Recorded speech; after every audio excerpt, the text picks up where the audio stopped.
Stock market के battle ground में मैं डीके सिन्हा आप सभी का स्वागत करता हूं। इस स्टॉक मार्केट के बैटल ग्राउंड में आज हम कंपैरिजन करेंगे दो स्टॉक्स जिनका बिजनेस मॉडल करीब करीब सेम है। एग्जैक्टली सेम है ऐसा तो नहीं बोल सकते, लेकिन करीब करीब सेम है। और वो है बंधन bank and Ujjivan small finance bank. अब सिमिलैरिटी की बात करें तो दोनों माइक्रो फाइनेंस में है, रिटेल बैंकिंग में है। वहीं बंधन बैंक का फोकस कारपोरेट बैंकिंग में भी है और उज्जीवन स्मॉल फाइनेंस बैंक का डिजिटल बैंकिंग में है। लेकिन ये दो स्टॉक में कुछ टिपिकल कैरेक्टरिस्टिक्स है जिसके बारे में चर्चा हम करेंगे। इस वीडियो के माध्यम से आप सीखेंगे कि कैसे दो सिमिलर बिजनेस को हम कंपेयर करते हैं और एनालाइज करते हैं। क्योंकि स्टॉक मार्केट में ना आपको किसी ने फोर्स किया है, ना मुझे किसी ने फोर्स किया है कि आपको यही स्टॉक खरीदना है। तो ये एक इंडिविजुअल व्यक्ति के विजडम पर निर्भर करता है। ये कोई स्टॉक का रिकमेंडेशन नहीं है, केवल एक कंपैरेटिव एनालिसिस का वीडियो।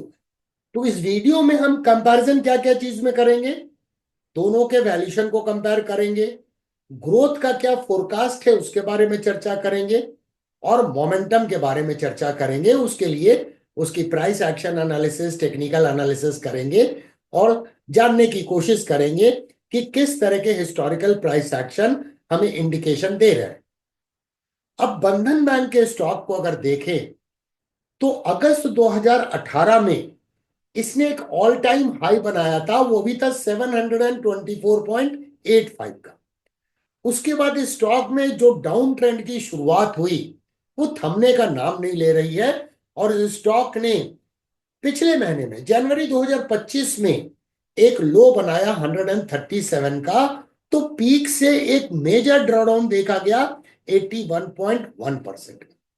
वहीं अगर हम उज्जीवन स्मॉल फाइनेंस बैंक की बात करें तो इसमें भी ड्रॉडाउन देखा गया था 78% का, दिसंबर 2019 से जून 2022 के बीच में। बट इसकी प्राइस सब्सटैंशियली रिकवर हुई और इसने एक ऑल टाइम हाई बना दिया दिसंबर 2023। वो ऑल टाइम हाई था 60.92 का। लेकिन अगेन एक डाउन ट्रेंड की शुरुआत हुई और एक रीसेंट टाइम में 49% के आसपास का ड्रॉडाउन देखा गया और इसने रीसेंट टाइम में लो बनाया 30.88। हम एक वीडियो लेके आए थे उज्जीवन स्मॉल फाइनेंस बैंक के ऊपर में, करीब एक डेढ़ महीना पहले की बात है, जिसमें हमने ये बात के ऊपर में जोर दिया था कि किसी भी स्टॉक की एनालिसिस हमें एडवांस में करनी चाहिए ताकि स्टॉक का हम पीछा ना करें। क्योंकि ट्रेंड अगर डाउन है तो ट्रेंड फॉलोइंग स्ट्रैटेजी में अगर हम किसी स्टॉक में निवेश करना चाहते हैं या पोजिशनल ट्रेडिंग करना चाहते हैं तो ट्रेंड तो पहले डेवलप होना जरूरी है, उसमें रिवर्सल होना जरूरी है। और एक लेवल को मार्क किया था, उसका ब्रेकआउट हुआ, क्या ब्रेकआउट की क्वालिटी ठीक थी, ये सब चीजें देखना बहुत इंपॉर्टेंट होता है मार्केट में। और इसीलिए मैं आप सभी से अनुरोध करूंगा कि जीरो टू हीरो की प्लेलिस्ट में जो कोर्स है उसे कंप्लीट करें ताकि आप इंडिपेंडेंट तरीके से अपने विजडम के अनुसार प्राइस एक्शन को समझ सकें, डिसीजन ले सकें और उस हिसाब से काम करें रिस्क को मैनेज करते हुए। तो सबसे पहले कंपैरिजन करते हैं वैल्यूएशन के आधार पर। तो बंधन बैंक का जो शेयर है करंट मार्केट प्राइस पे अपनी इंट्रिंसिक वैल्यू या फेयर वैल्यू प्राइस से 8.3% अंडर वैल्यूड है। तो बहुत ज्यादा अंडर वैल्यूड नहीं है, हम इसे फेयरली प्राइस्ड बोल सकते हैं। वहीं उज्जीवन स्मॉल फाइनेंस बैंक का शेयर जो है वो 9.1% अंडर वैल्यूड है। तो वैल्यूएशन के टर्म्स में अगर हम इंट्रिंसिक वैल्यू के आधार पर देखें तो दोनों का वैल्यूएशन करीब करीब सिमिलर टाइप का नजर आ रहा है। वहीं अगर प्राइस टू बुक रेशियो को देखें तो बंधन बैंक का 1 है और उज्जीवन स्मॉल फाइनेंस बैंक का 1.2 है। ये भी करीब करीब सिमिलर नजर आ रहा है। स्लाइटली बंधन बैंक का लोअर है अगर हम उसे कंपेयर करें उज्जीवन के साथ में। लेकिन इन दोनों का प्राइस टू बुक रेशियो अगर पीयर ग्रुप एनालिसिस करें तो पीयर ग्रुप से लोअर है, साथ में इंडस्ट्री से भी लोअर है। तो वैल्यूएशन के टर्म्स में बाय एंड लार्ज हम बोल सकते हैं कि ये दोनों स्टॉक वैल्यूएशन में ठीक नजर आ रहे हैं। अब बात आती है ग्रोथ की, क्योंकि स्टॉक मार्केट जो है वो गुलाम है अर्निंग्स का। तो बंधन बैंक की जो ग्रोथ का फोरकास्ट है, एस्टिमेट है कि अर्निंग 22.5% से ग्रो होने की संभावना है। वहीं रेवेन्यू ग्रोथ 20.5% रहने की संभावना है। वहीं उज्जीवन बैंक की बात करें तो इसका अर्निंग ग्रोथ है 16.7% और रेवेन्यू ग्रोथ रहने की संभावना है 17.8%। तो ग्रोथ के सिनेरियो में अगर हम देखें तो बंधन बैंक का ग्रोथ बेहतर नजर आ रहा है, लेकिन वैल्यूएशन में दोनों बराबर नजर आ रहे हैं। अब बात आती है हिस्टोरिकल प्राइस एक्शन की। तो उसको समझने के लिए प्राइस चार्ट पर चलते हैं और बंधन bank and Ujjivan small finance bank की टेक्निकल एनालिसिस करते हैं। दोस्तों, वीडियो को लाइक करना, चैनल को सब्सक्राइब करना नहीं भूलिएगा। ये बंधन बैंक शेयर का मंथली प्राइस चार्ट है। यहां पे देखिए, इसने ऑल टाइम हाई बनाया था अगस्त 2018 में 724 का, और उसके बाद लगातार ये डाउन ट्रेंडिंग मूव में है। और लास्ट मंथ में इसने 137 का एक ऑल टाइम लो बनाया जनवरी 2025 में। अब यहाँ पे देखिए, ये सपोर्ट जो था बहुत इंपॉर्टेंट था। प्राइस ने यहाँ सपोर्ट लिया, यहाँ पर प्राइस ने सपोर्ट लिया, यहाँ प्राइस ने सपोर्ट लिया। तो एक आशा थी कि 180 पर गिरावट है वो रुकनी चाहिए, बट ऐसा हुआ नहीं। लेकिन एक बात यहाँ पे पॉजिटिव है कि रीसेंट टाइम में पिछले 3 महीने में देखें तो वॉल्यूम घटता हुआ नजर आ रहा है। और कैंडलस्टिक कैसी बन रही है? कैंडलस्टिक का साइज जो है वो छोटा होता हुआ नजर आ रहा है। स्मॉल बॉडी कैंडलस्टिक पैटर्न बनते हुए नजर आ रहे हैं। तो लॉस ऑफ डाउनसाइड मोमेंटम तो नजर आ रहा है। क्या यहां पर आप कुछ प्राइस एक्शन को देख सकते हैं कि जब भी इसमें गिरावट होती है और पुल बैक होता है तो यहां पर जिनको प्राइस एक्शन समझ में नहीं आता है वो बाई करते हैं और वो फिर ट्रैप हो जाते हैं।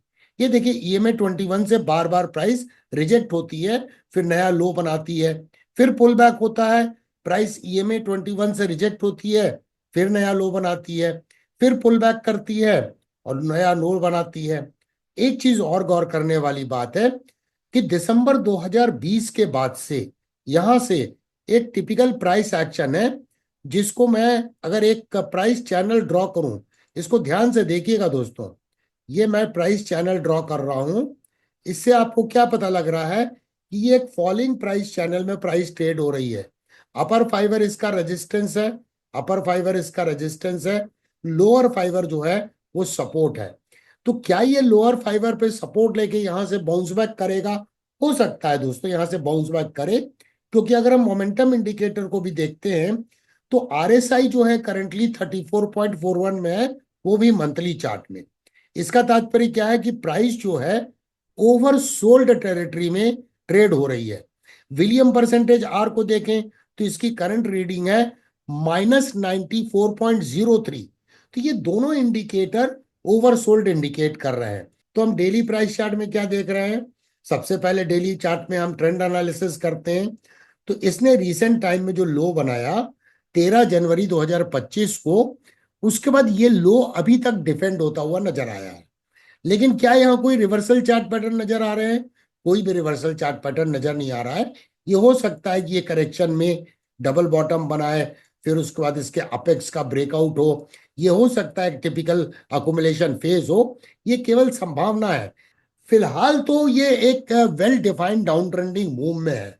अभी बहुत वक्त लगेगा इसके ट्रेंड रिवर्सल होने में, क्योंकि कोई ना कोई रिवर्सल चार्ट पैटर्न बनना चाहिए। डबल बॉटम बने, ट्रिपल बॉटम बने, या इनवर्स हेड एंड शोल्डर बने। अब हम देख रहे हैं उज्जीवन स्मॉल फाइनेंस बैंक के मंथली प्राइस चार्ट को। यहां भी देखिए, एक मेजर ड्रॉडाउन था ये पीरियड में, जो मैंने शुरू में ही एक्सप्लेन किया, मेजर ड्रॉडाउन था।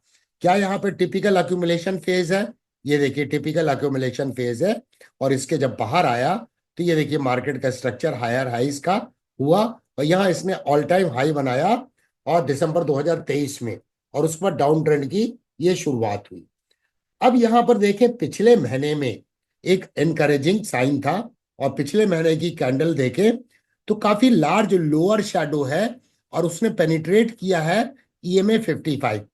और ये कहां से बाउंस बैक है? यहां देखिए, प्राइस का रेजिस्टेंस था, ये प्राइस का रेजिस्टेंस था, यहां से बाउंस बैक किया है।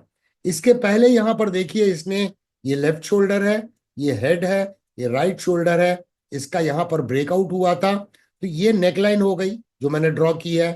तो इसके अनुसार अगर हम देखें तो इसने किया क्या है कि इस इनवर्स हेड एंड शोल्डर के पहले टारगेट को इसने अचीव किया, जो 61.8% एक्सपांशन का था, वो करीब 55 रुपीज के आसपास निकलता था, और इस उसके ऊपर भी गया ये, क्योंकि टारगेट जो होते हैं मिनिमम एक्सपेक्टेड ऑब्जेक्टिव होते हैं। और इसने दिसंबर 2023 में 60.92 बनाया, और फिर करेक्शन हुआ। तो वो करेक्शन का जो लेवल था अराउंड 55 के आसपास एक एक्सपेक्टेड था, और वैसे भी प्राइस एक्शन के अनुसार यहां पर एक रेजिस्टेंस था जहां से प्राइस रिजेक्ट हो गई। अगर इसका ब्रेकआउट हो जाता इस राउंडिंग बॉटम पैटर्न का, तो फिर एक multi year rounding bottom pattern का ब्रेकआउट होता जो प्राइस को काफी ऊपर ले जा सकता था। डेली प्राइस चार्ट में, अब डेली प्राइस चार्ट में आपको याद होगा कि हम लोगों ने एक संभावना जताई थी कि ये एक डबल बॉटम हो सकता है, जिसका अपेक्स यहां पर था, करीब 37 पे अपेक्स था, जिसका ब्रेकआउट हुआ। क्या ये ब्रेकआउट हेल्दी था? ये पैराबोलिक राइज है, ब्रेकआउट हेल्दी नहीं था। वॉल्यूम में इंक्रीजिंग ट्रेंड देखा जा रहा है, ये भी बात सही है। करेक्शन हो रहा है तो वॉल्यूम रिड्यूसिंग है, ये भी बात सही है। तो ये हो सकता है कि ट्रेंड रिवर्सल तो हो गया है, लेकिन अभी इसे कई रेजिस्टेंस का सामना करना पड़ेगा। लेकिन रेजिस्टेंस या सपोर्ट जो होते हैं वो कोई कॉन्क्रीट वॉल नहीं होते हैं। तो यहां पर ट्रेंड रिवर्सल तो हो चुका है, लेकिन गिरते हुए मार्केट में हम स्टॉक में ना ट्रेड करते हैं और ना कोई पोजीशन बनाते हैं। तो जब भी अब यहां पर रिवर्सल के सिग्नल मिले करेक्शन के, क्योंकि ये जो पैराबोलिक राइज था ये सस्टेन करने वाला राइज नहीं था, ये पहले से समझ में आ गया था कि ऑल्दो ये ब्रेकआउट तो हुआ है डबल बॉटम का, तो ये एक बार थ्रोबैक होगा। अनफॉर्चुनेटली प्राइस ने यहां पर नेकलाइन पे सपोर्ट नहीं लिया, इसे कायदे से 37 पे सपोर्ट लेना चाहिए था, जो इसने नहीं किया, और प्राइस फिलहाल उसके नीचे में आ गई है। तो फिर से इसे एक बार इंडिकेट करना पड़ेगा, और मार्केट का स्ट्रक्चर अभी तक हायर हाइज नहीं हुआ है। ये देखिए इंपल्स है, करेक्शन हुआ है, मार्केट का स्ट्रक्चर जब तक higher highs and higher lows का नहीं बनता है तब तक वो कंफर्मेशन नहीं होगा कि इसमें ट्रेंड रिवर्सल हो गया है। क्योंकि अभी भी लॉन्ग टर्म मूविंग एवरेजेस ऐसे में 233, ऐसे में 200, ऐसे में 144, सारे स्लोप डाउनवर्ड है। कुछ बातें बड़ी इंपॉर्टेंट हैं अगर आप ट्रेडर हैं स्टॉक मार्केट में, जो ध्यान में आपको रखनी चाहिए कि जब भी ब्रेकआउट हो तो ब्रेकआउट की क्वालिटी को जरूर चेक करें, ताकि फॉल्स ब्रेकआउट को आप अवॉइड कर सकें। कोई भी ट्रेडिंग स्ट्रेटजी तब तक ना बनाए जब तक आपको इनफ कॉन्फ्लुएंस और इनफ एविडेंस ना मिल जाए। अगर आप इन्वेस्टर हैं तो बिना हाइब्रिड एनालिसिस अप्रोच के किसी स्टॉक में निवेश ना करें, क्योंकि फंडामेंटल्स बहुत इंपॉर्टेंट है और मोमेंटम डेवलप होना बहुत इंपॉर्टेंट है। क्योंकि वैल्यू मोमेंटम ट्रेडिंग स्ट्रेटजी जो है या इन्वेस्टमेंट स्ट्रेटजी है, वो बाय एंड लार्ज सबसे बेस्ट मानी जाती है। बिना रिस्क मैनेजमेंट के, अपने पोजीशन को साइज किए बिना आप ट्रेड को इनिशिएट ना करें, ताकि आपका रिस्क जो है आपके कंट्रोल में रहे। और जब प्राइस आपकी दिशा में जाने लगे तो आपके पास में स्किल होना चाहिए कि आप स्टॉप लॉस को ट्रेल कर सकें और प्रॉफिट को प्रिजर्व करते हुए स्टॉप लॉस को ट्रेल करें और रिस्क को मैनेज करते जाएं। ये सारी बातें इस चैनल की जीरो टू हीरो की ट्यूटोरियल सीरीज का जो सेपरेट प्लेलिस्ट है उसमें सिखाई गई हैं। तो दोस्तों, अगर आपको सीखना है तो आप उसके द्वारा सीखिए, और अगर आपको समय नहीं है सीखने का तो बेस्ट है म्यूचुअल फंड में एटलीस्ट कोई फंड मैनेजर है जो आपके फंड को केयर करता है, वहां इन्वेस्ट कीजिए, या इंडेक्स फंड में इन्वेस्ट कीजिए। तो वो बेहतर चॉइस होगी rather than risking in stock market, because trading करना या इन्वेस्टमेंट करना काफी बड़ा रिस्क है। अगर आप दुनिया के बेस्ट भी हैं तो 6 बार ही 10 बार में से करेक्ट होंगे, 9 बार नहीं करेक्ट होंगे। ये मैं नहीं, पीटर लिंक ने बोला है। तो देखने के लिए धन्यवाद दोस्तों, फिर मिलेंगे अति शीघ्र।